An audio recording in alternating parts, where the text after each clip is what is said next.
Sir Buddy. Sir. Magandang, Sir Justin. Magandang umaga po. Apa. Namin si John, Hi, hello Sir John. Hero. Hello sir. Partners po namin dito sa ating produkto na modular cold storage. Apa. Opo. Sige sir. Sino po ang... Simula na ba tayo, boss? Oo, ganun tayo. Simula na kagad. Meron po kami ganito, have coffee and snacks sa loob. Para Habang orientation, Opo, konti. para Sige, before we roll, para lang po. Sige sir, sige po. sir, sige sir. Let's go po. Ang babata niya pa. Opo. Warehouse tayo, boss, ha? Oh, ganda nga eh. Opo. Ito na yun, isa. Yan, boss, yung unit ng daan. Yan yung ating ano. Ito po yung ginagamit namin na thermal Ang ganda ng ng Opo. tray. Sige po. Wala pa. Asa po, kape po. Sige sir.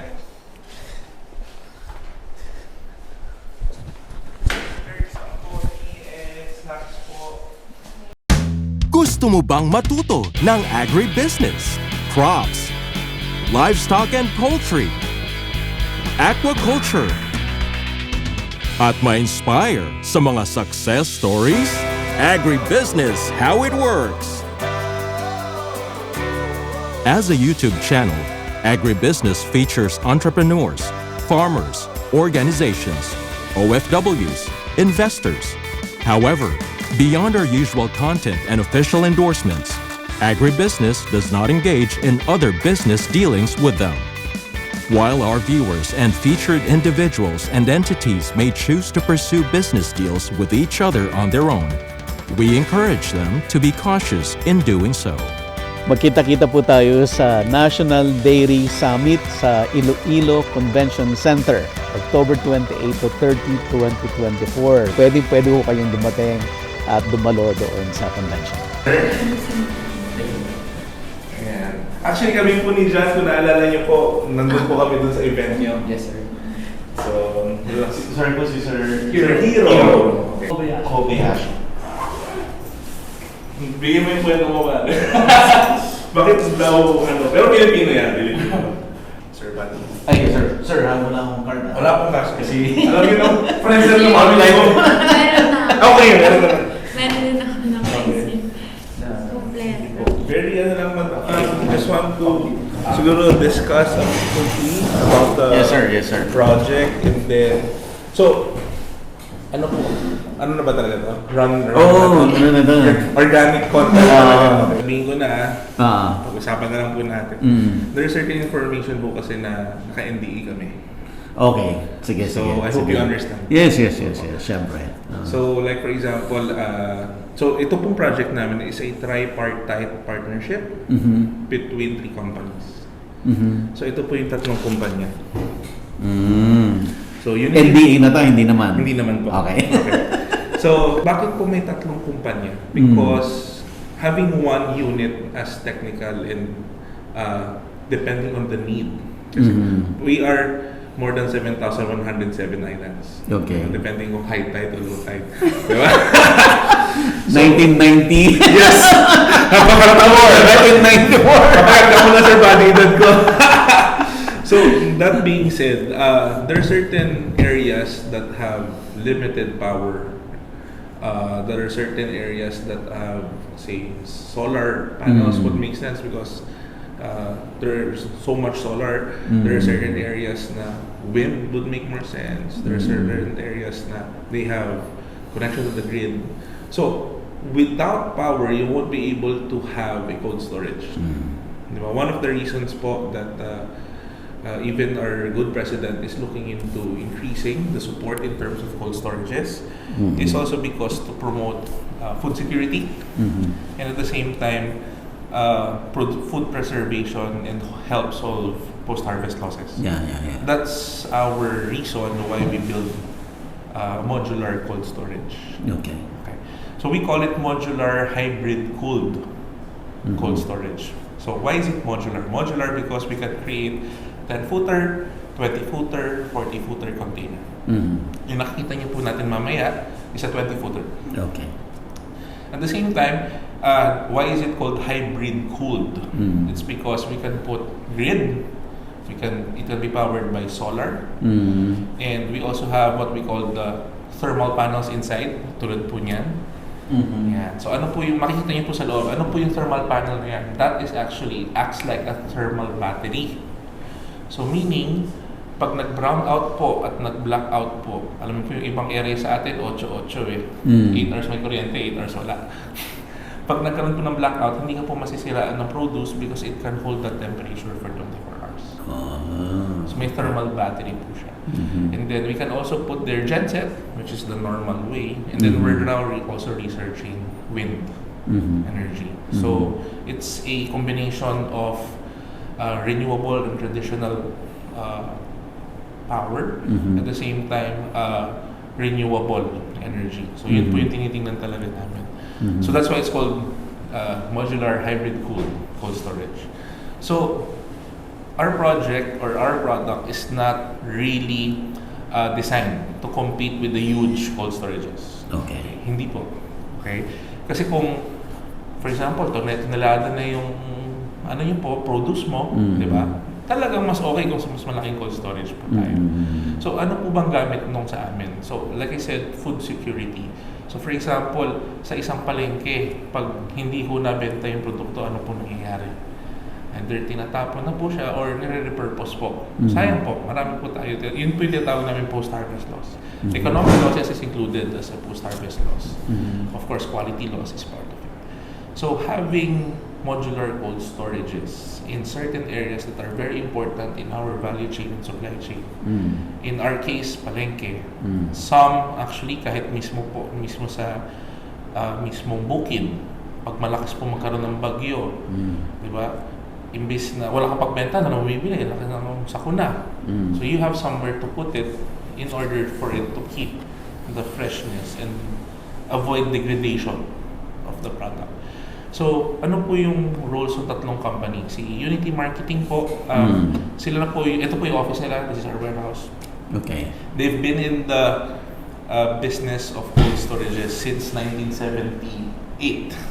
Ooh. So, matagal na po sila, mas matanda pa sa amin kung ni Miss Sophia.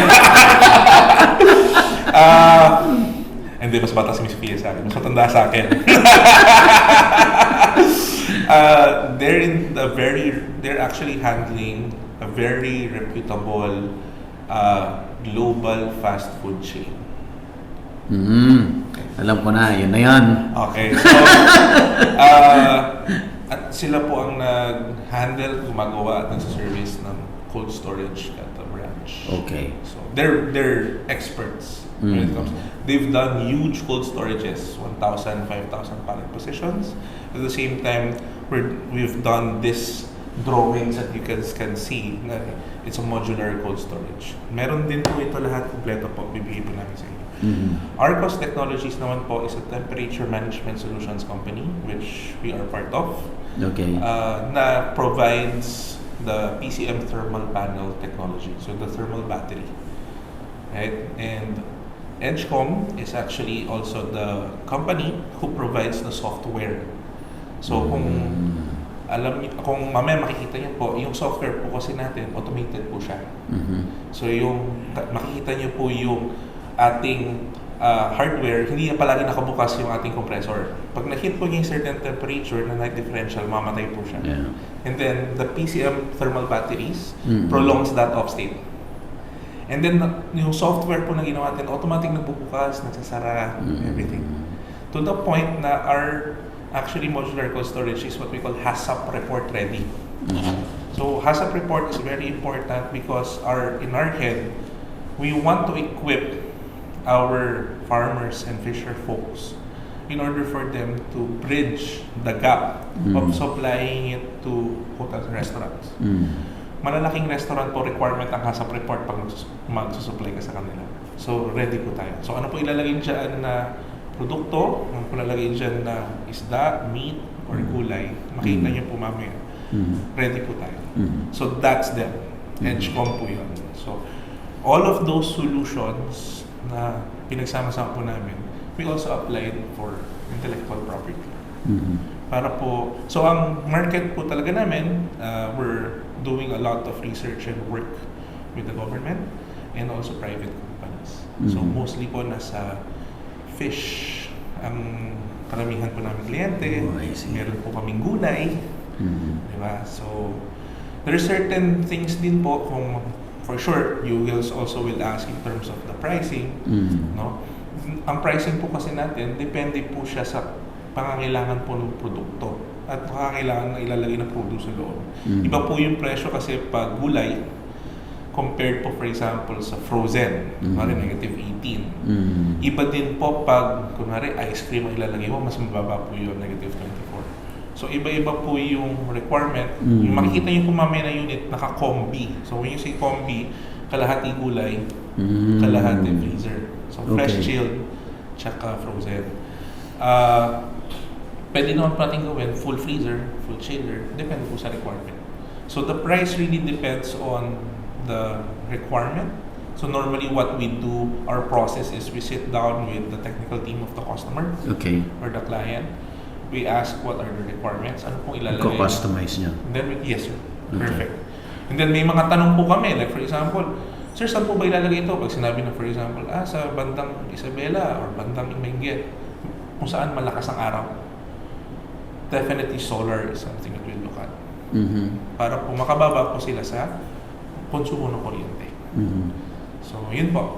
There are certain times naman po, isla, wala talagang grid eh. Paano tayo papatakbuhin yan?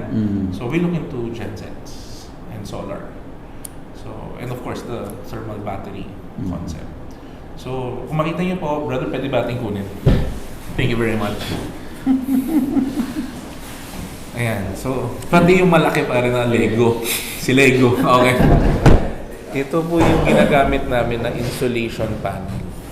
Nilalagay po namin sa loob ng container. Kung mapansin niyo po, di ba 20-footer container? Mhm. So makapal po yung gamit namin for inch walls. Kasi po ang intention namin na kahit nakababad sa araw, yung ating modular cold storage, kaya po niyang i-hold yung temperature consistently. Hindi makaka-penetrate yung heat. Tsaka kahit po exposed, kasi prangkaan lang ko, pag dadalhin mo siya sa area na exposed, syempre mas mabilis po itong kailangan mo ng more maintenance. So we want to make sure na kalidad po yung ating ibibigay para hindi po masyado magastos. Kasi kami rin ho, and I'm sure you guys would understand, pag nasa negosyo ka ng agri, gusto mo yung may peace of mind ka at the same time, hindi madalas yung gastos. So yun po yung pinoprovide namin. Or dapat pag may calamity, mag-survive ka kasi Yes, after po. that mataas ang presyo doon. Tama naman po. So that's why you put your produce inside the cold storage. Yan po yung Ito naman, Yan po yung parang yellow, ganyan. Okay, tama. So ang ano po namin is HDPE, yung panel. Pero yung technology po talaga niya, yung liquid sa loob. So hindi po tubig yung loob. Ang laman po ng loob niya is tinatawag na PCM or phase change material, thermal panel. Lahat po ng details ng ating PCM, technical data sheet, saka material data sheet, sinama po natin. Okay, kompleto para madali trabaho ni Ma'am Sophia. So, parang anong difference ito doon sa, halimbawa, yung insulin? Okay. Minsan sa Okay, sir. mercury may kasamang ganito. Yes sir. So, ang difference po is, okay, so marami na po kasi namang cooling utilities, I would say, sa market, no? Ang difference po namin, number one, food grade po yan. Ito. Yes. Okay. Hindi lang po mismo yung mismong thermal panel, but at the same time, yung liquid sa loob. Yung liquid inside, okay. So, kasi po, for example, hindi po natin alam na magkaroon ng accidental leaks, accidental punctures. Hindi lang po maiwasan sa operations yan. Okay. Paano pag nalagay sa produkto mo? Tapos nakain ng tao, patay na. Diba? So, mas gusto ko natin na ano po siya, safe siya. So, Okay. our product is food grade, food safe. It's water soluble also. So, for example, when you say water soluble, para pong siyang yung normal na sabon na panglaba na pag nahalo sa tubig, it breaks down. Okay. See? Nadidilute. It's non-combustible. So, meaning pwede po siyang gamitin sa airlines. Okay. Kasi po non-combustible siya. And at the same time, it's renewable. You can use it for 1,500 times. So when you say 1,500 times, one cycle, for example, liquid po siya ngayon, mamaya pag pumunta po tayo sa loob, makita mo solid siya, frozen siya. And it can hold that temperature for 24 hours Okay. in proper insulation. And then it goes back into this state. And that is considered one cycle. Okay. You can use it 1,500 times. That's 6 years, sir, buddy, 6 kung years. araw-arawin mo. So it's considered as renewable, reusable energy. Actually po, it's when we do the math on a per use level, mas mura po kami sa yelo. Wow. The same time, sir, buddy, the panel, ang maganda po dito is we can hold different temperatures. Kung makikita niyo po mamaya pag pumasok tayo sa loob, iba po yung panel nung nasa chiller, iba po yung kulay ng panel sa freezer. Okay. Kasi po, like ito pong color blue, it holds fresh chilled temperature, 0 to 4 degrees. Okay. Meron po kaming positive na panggulay. Yung dark blue makita niyo po sa loob ng chiller, panggulay po yun. And then we have the color green, which is negative 18. Ang pinakamababa, Pang-meat na yan. pang-meat po, isda. Ang pinakamababa po namin, negative 24, color pink. Pang-ice cream po yun. Ang gulay at meron po kami color yellow naman, pang positive 5, pang gamot naman po yun. Yun po yung sinasabi nyo, sir, na natatanggap ka pag bibili kang insulin. Paghahalataan siya na pares na may diabetes. But yun po. So, and then, yun po, all the software, automation, everything, that you can actually connect this into, say for example, nasa isla ka, you can have Starlink, di ba? And you can actually, anybody can track Kitasan ka. kung ano po yung laman sa loob. So, this equips, for example, the owner, for example, of marami akong cold storages, nalalaman ko kung ilan yung napasok, ilan yung kaya ko ibenta, inventaryo ko. For the government naman, it also gives them some insight in terms of, kulang na ako ng sitaw sa area na to, dito meron akong sobra, pwede bang mag-transfer. So, again, promotes food security para pong bawasan natin yung tapon. So, even po yung ating pinaka-crates are graded as temperature graded, meaning hindi po siya lumulutong pag nilalagay po siya sa freezer. So, we really did our research po para po sa ating mga magiging kliyente. Sir, to add, right? Dito po kasi may kasabihan po to see is to believe, no? And nagawa niyo na ba, no one wants to be a guinea pig. Right? Yung mga nasabi po namin na it maintains it as a thermal battery, right? For over 21 hours to 24 hours. Nasubukan na po namin siya. Like, with our unit po mamaya na makikita natin, sinara po namin yung compressor to see if na-maintain yung temperature. And we've done the technical data, we've done the study to it, and it maintained the temperature nang walang laman sa loob. Okay. So pag may laman pa po yan, mas tatagal pa po yung pag-maintain ng temperature. May question po ba kayo, Ma'am Sophie, Sir Buddy? Wala pa sa ngayon. Kasi normally pag ang gulay, ilang araw lang sira na. Diba? Minsan nga, transportation lang, sira na eh. So ito po makikita mo na napoprolong po talaga yung quality ng produkto. Familiar ako sa gulay kasi dati kami, supplier kami ng Rustans for lowland vegetables. Yeah. Okay. So 20 stores yung akin. Pero ginibab ko na kasi hindi ako kumikita. Kasi sir, payment terms pa yan, di ba? Though naman, Consignment po ba or outright? outright kami pabor. kasi under kami ng parang corporate social responsibility. Hindi ko kaya. Well, it's so good. People, Sir Buddy, you are helping a lot of people in what you're doing. And I can see you're very passionate about it. And you have a very good support system with your family. So, many people envy where you are. Right?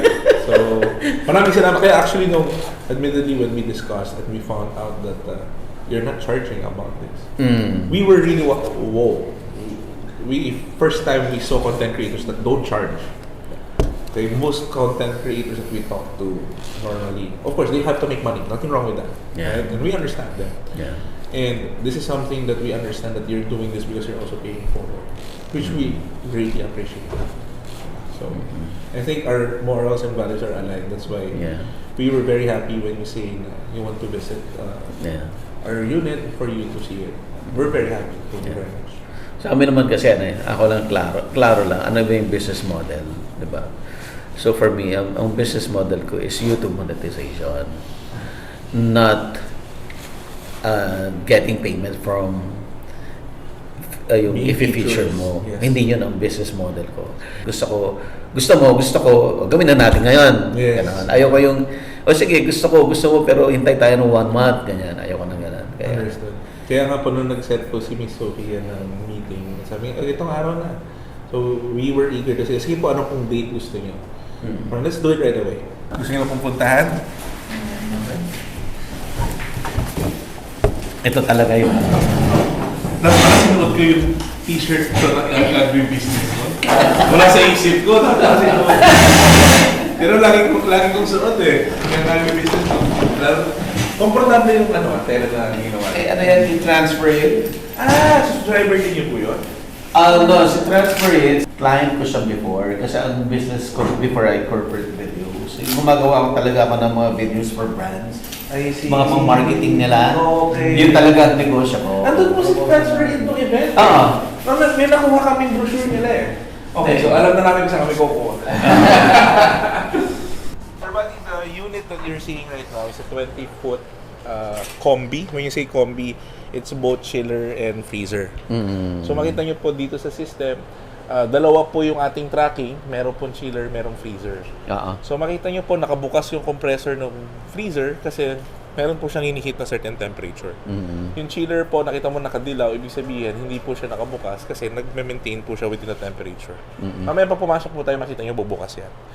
Okay. Sir, before tayo pumasok, konting introduction muna ulit. So, Sir Justin Francisco. Magandang umaga po. And si Sir John Lim. At saka si Sir Hiro Kobayashi. Hiro Kobayashi. Ayan. So, sila yung partners dito sa napakagandang project na to. Alright, So, sige sir. So Sir Buddy, like we said, automated na po yung system natin. Kung makikita niyo po ngayon, meron po kami, mayroon po tayong tracking kung saan makikita niyo po kung ano po yung actual na temperature ng ating cold storage.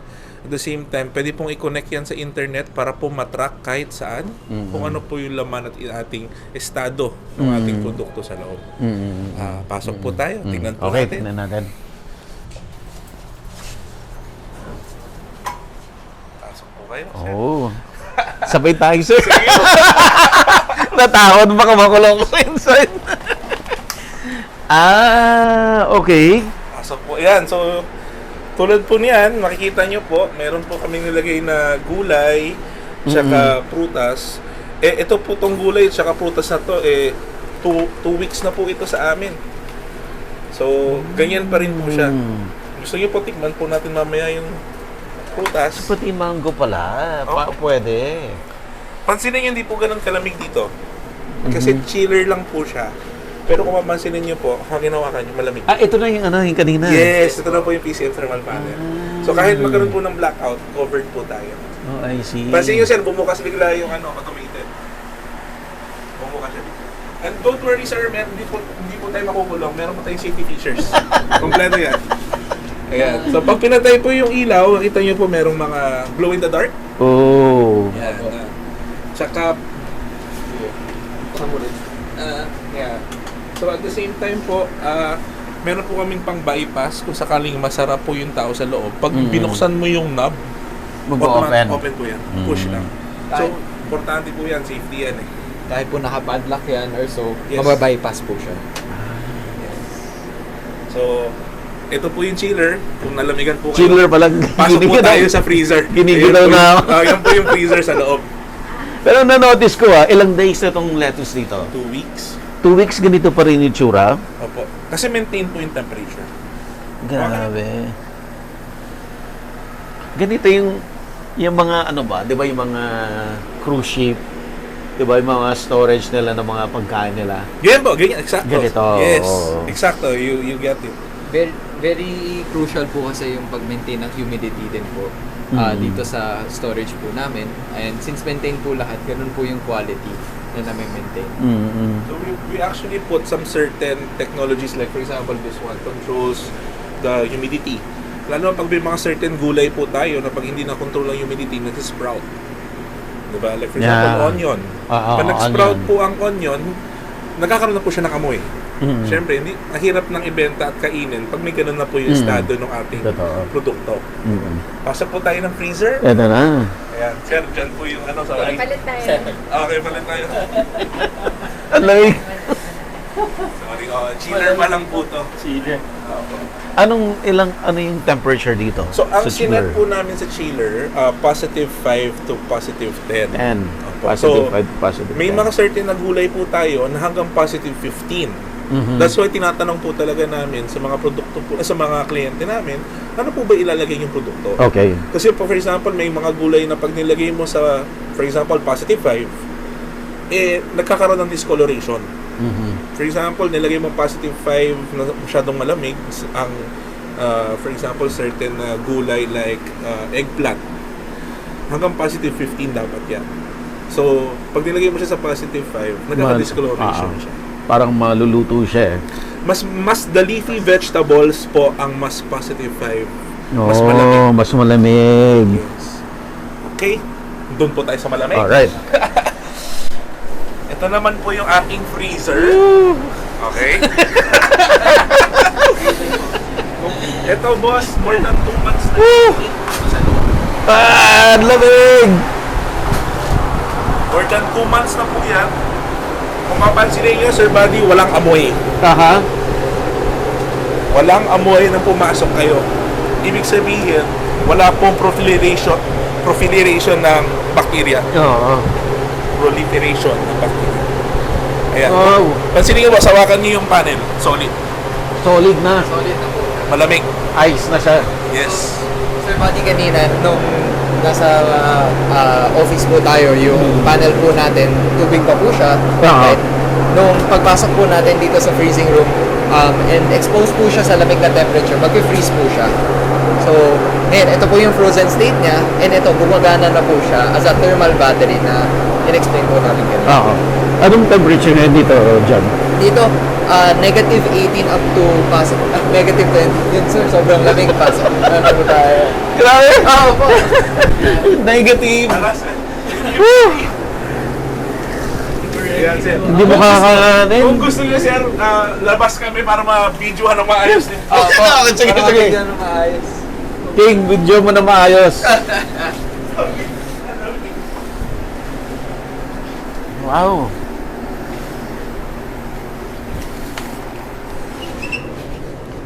King, detalyehin mo ha. Sorry, sir. Lamig. Pero, Po yung stand. pansin niyo, Sir Buddy, nung pumasok po tayo sa loob ng freezer, may naamoy po ba kayo? Wala. So, malinis po siya kasi po, ang danger zone po kasi natin is negative 10 and above. Doon po nagsisimula mabuhay yung ating bakterya. At least for meats and fish. So, pag ang ating temperature is more than negative 18 and below, patay po yung bakterya. Kaya pansinin niyo po, 2 months na po yung ating meat dyan. Wala ko kayong amoy nakita. Question. Let's say for example, may pond ako. Let's say fish pen. Nagko-culture ako ng pompano. Yes, Halimbawa. paano? Masarap po yan. Ang pompano is once a year lang i-harvest. Yes. So wala na, di ba? But if you want na meron kang supply all year round, itong gagawin mo. Yes, sir. Natumbok mo po. Yan po. So, that's really our market. Is we really want to make sure that there is what we call a quality preservation in order for us, for the farmers and the fisher folk to avoid the post-harvest losses, including economic losses. Yeah. Kasi po, pag pasira na yung produkto, binibenta nilang palugi, kawawa naman po. Sige Sir Justin, yung usapan natin kanina about, let's say for example, may-ari ako ng fish pen, 'di ba? At like for example, yung pompano, ang nature niya ay once a year lang siya pwedeng i-culture. So once a year lang siya pwedeng i-harvest. So pag hinarvest mo lahat-lahat 'yan, syempre hindi siya practical. I mean, hindi mo siya pwedeng i-dispose lahat Bababa yung agad presyo. kasi bababa yung presyo. The only way to maintain na mataas ang presyo niya ay unti-unti mo siyang ilalabas. Controlled release. Yes. So, ito yung perfect Yes, kailangan po. niyang Yes, po. facility. Okay. Ang tanong ko ngayon, sir, dahil matagal bago mo siya i-release, on a monthly basis, nagko-consume ka ng Kuryente. kuryente. Yes. So, is still practical ba for the owner na on a monthly basis tumataas yung cost niya just to prolong doon Okay. sa para slow release mo yung Okay. yung commodity. It's a very good question, Sir Buddy. Actually, so I heard two questions. One first is the OPEX, operational expenditure mo, in order to maintain operations of the modular cold storage. We're less than 500 pesos per day. Okay? Ang aming why? Because kung nakita nyo po yung PCM thermal panels, again, it prolongs the off state of the compressor.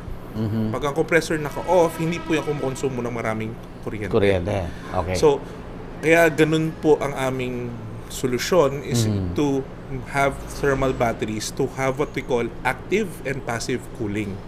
So, hindi po siya ganun kamahal. Of course, meron now to the other question, of course, there's a capital expenditure, an investment with the actual unit. No? So, what we normally do with our farmers and fisher folk is we sit down with them and ask, ano po ba yung tonnage? Ilan po bang pompano, for example, yung ilalagay nila sa isang taon? Isang taon po bang kailangan nila or every 8 months? Or every 6 months? So, from there, malalaman po namin na mas sulit po kung lalakihan mo, 40-footer mo siya or 20-footer lang. Para po malaman namin kung magkano po yung magiging price elasticity ng market na sinosolve niya will in a way cover the investment of the unit. So, yun po yung aming solusyon na binibigay. Hindi po kami basta-basta nagbebenta ng, sige, ito product, ito bahala ka na. No. We go to them, we deliver, we show them how to use it, how to clean it, and even do the math in terms of kailan po ang ROI mo. Okay. Sir John, can you explain din yung kanina na notice natin na nung pumasok tayo, and then paglabas natin, eto nag-ilaw yung parehas. Ano yung explanation? Yes, sir. So, nung pumasok po tayo, right, bumukas po yung pintuan po natin, so hot air goes in, cold air goes out. Yun po. So, syempre, there's a major temperature change that happens po during that time, right? Pa yung temperature po sa loob, yun po, nag-variate na po. Okay. So, the next... Tumaas Yes po. yung temperature. Yes, So, tumaas. lumabas yung lamig. Yes, Okay. lumabas yung lamig. So, nakikita po natin na kanina po, negative 16 na po yan, umakyat na po siya unto negative 18 within a few minutes lang po. Okay. Right? And that's because of kagandahan ng compressors natin, yung state-of-the-art quality po, and yung thermal panels po. Kada bukas po siya, less po yung air na lumalabas dahil may coldness po na lumalabas from the thermal panels. Yan po. So, ano yung temperature na dapat ma-reach niya para mag-stop ulit yung green light? So, the moment nag-reach siya mga negative 20 or so, right, magsa-stop po yan. Tapos, it's Maintain na niya. i-maintain na po. Yun po yung passive cooling na minamention po namin kanina. Po. Similar with the chiller po. Ito yung chiller. So, ang kailangan niyang mapuntahan ngayon ay supposedly, kasi 2.4 siya ngayon. Yeah, a bit above zero po. Yan po. Okay. Yan po yung namin, yung suggested for this demo unit po. But like we mentioned po, should there be a specific anong produkto po yung lalagay namin sa loob, i-adjust naman po namin para optimal po yung temperature po natin. Okay. To add on po, like minention po ni Justin, no, hindi po namin ko kayo iiwan. Hindi siya one time, big time, no? So, yung may servicing din po kami, Okay. nationwide, right? We will teach you how to operate the thing po. And if po may problema, nandito po kami para sa inyo. Para Like tulungan mga po maintenance, kayo. Maintenance, nationwide po. Available po siya. Paano yung may part of maintenance, you clean the system? Compressor, and the Okay. like. Yes po. Paano yan? We send our particular engineer po, right, Okay. para makatulong po dyan to answer your question po. Yan.